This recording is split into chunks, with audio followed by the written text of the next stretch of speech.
Thank you. Christina Delmont Small, Howard County Board of Education. The Board of Education supports HOCO 2-22, shifting the burden of proof to schools introduced by Senator Hester. The board believes this shift would allow the school system to reinforce a culture of partnership with parents. This bill is about doing right by our special education students and families. The opposition you'll hear centers largely on unreliable forecasts of a dramatic rise in due process cases being brought against the school system.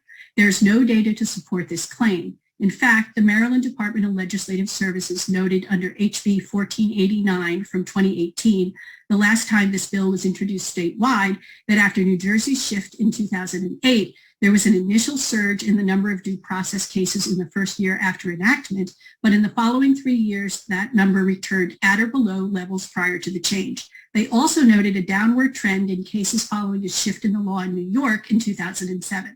Many argue school systems will take on heavy financial legal fees and teachers and staff will be overly burdened. Without research to support the claim of increased cases, the opposition tied to these arguments falls short.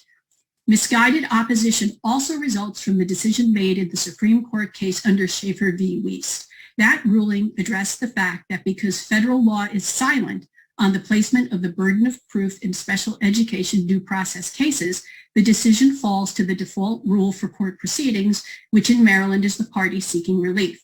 The court specifically declined to address whether state laws or regulations could override the default, meaning the issue remains open to a shift at the local level, which is what this bill will do.